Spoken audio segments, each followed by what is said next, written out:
Good morning, my dears, and it is such a beautiful morning. I hope it is where you are. Probably not too much to ask if you're in Brooklyn or in New York City.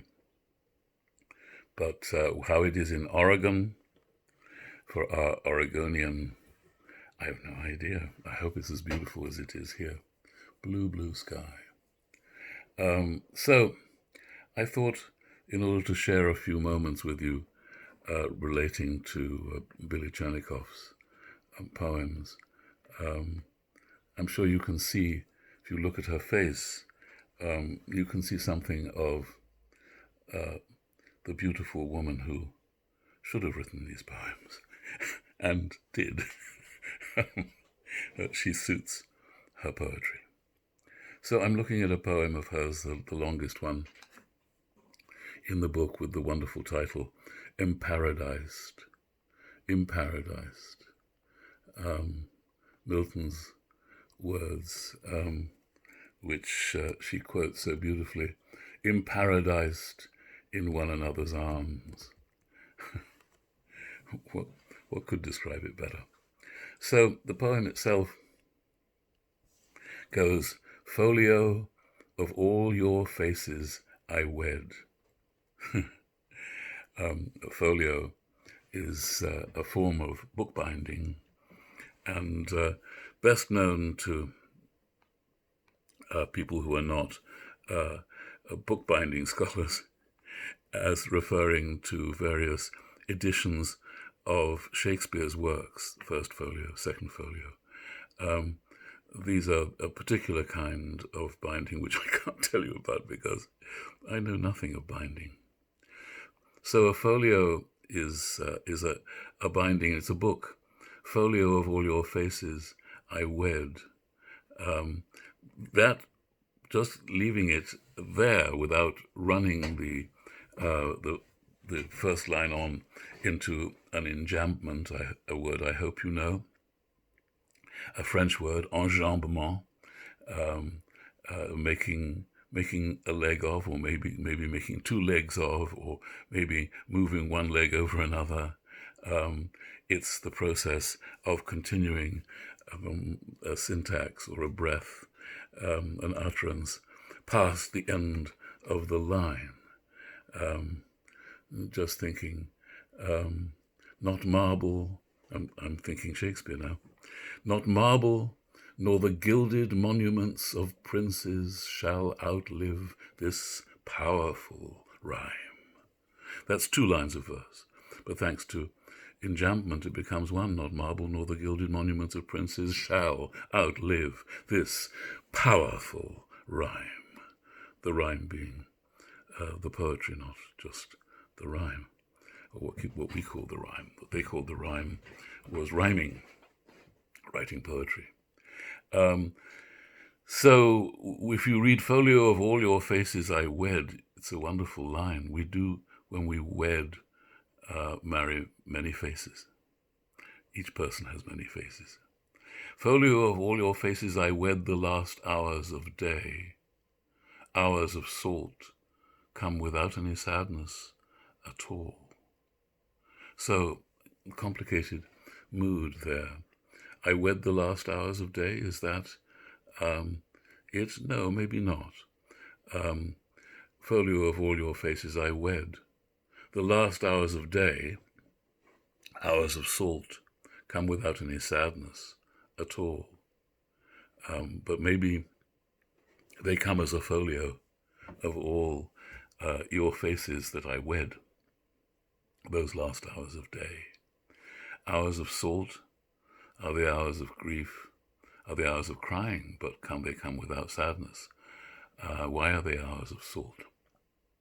You elicit, next verse, you elicit dew, or as we English say, dew. You elicit dew from air. You elicit, yes, light falls all over itself for you. That kind of love can't help it, can't help it.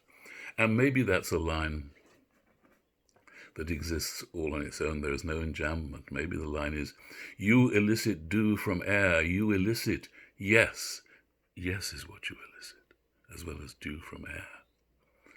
And then maybe a separate line, light falls all over itself for you.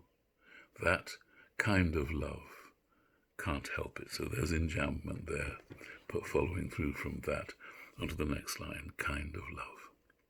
Each letter of the alphabet, another child we conceive amid scattered books, forts, and apple trees full of hours. Not hours of the day, but full of hours that which belongs to us.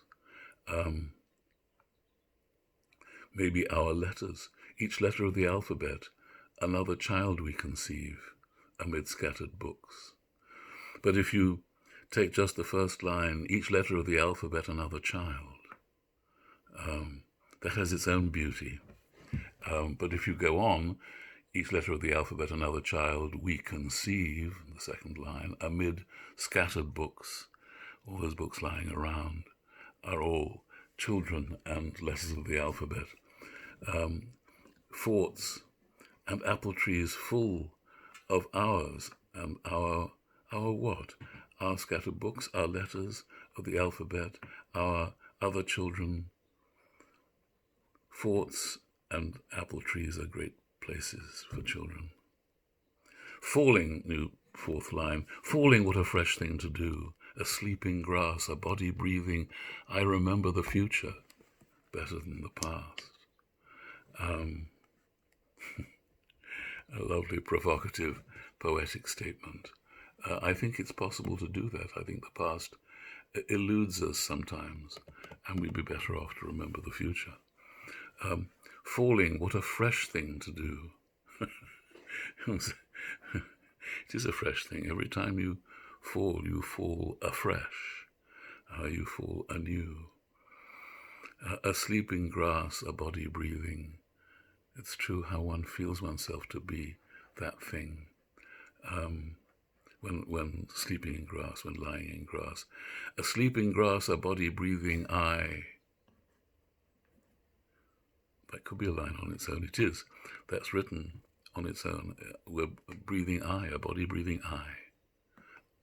Breathing self. But if you continue it, a body breathing I, remember the future better than the past. Your night so often my morning fills. One the cup of the other after a time. Time is only an animal in the woods you hear. Now, here is her great skill as a poet. Your night so often my morning fills. To think about that. So the poet's morning is filled by the beloved's night. I don't know what that means, but the next line is one the cup of the other. So they filled into each other, the night and the morning, respectively, after a time. One the cup of the other after a time. And then this extraordinary line, comma, time, that's all one line. One the cup of the other after a time, comma, time. And then the new line is only an animal in the woods you hear. Wonderful idea. Time isn't there until you hear something that disturbs you, an animal in the woods you hear. And then you become aware of time.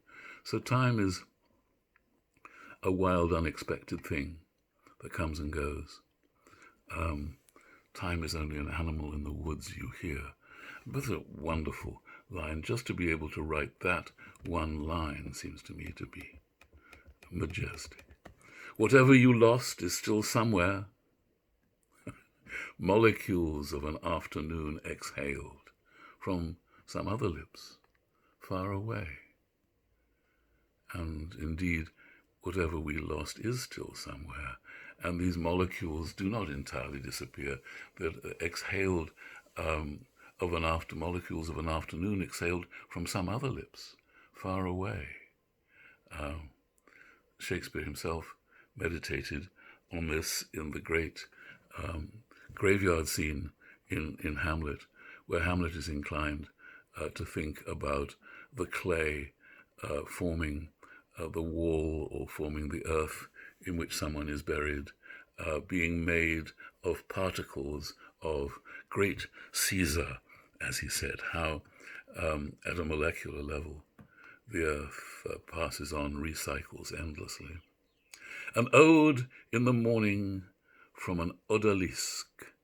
And here's what I was saying to you in my quiz. Billie Simple and Billie Exotic.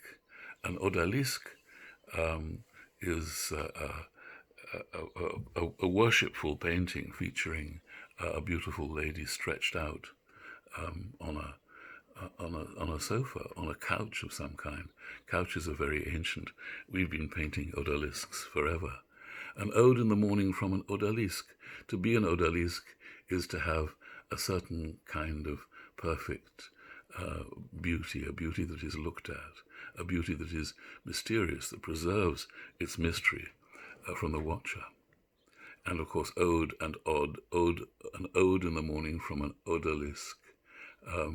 A lot of lovely recycling of nouns and vowels, like falling, what a fresh thing to do. Gold for her goldfish and gold for her finch. A harem or harem of dreams in her gaze reveals. So, in her gaze is revealed her steady gaze, the gaze of an odalisque, a harem of dreams and gold for her goldfish and gold for her finch. Just the pleasure of those two words, goldfish and goldfinch. Secret revels. We move from reveals to revels. Words are breeding in Billie's poems. They inspire each other, and the poem moves like a beautiful jazz improvisation.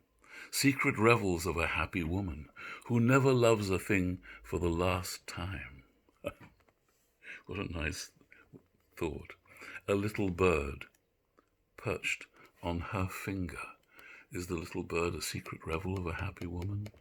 Is the thing that is never loved for the last time, is that a little bird perched on her finger that will return?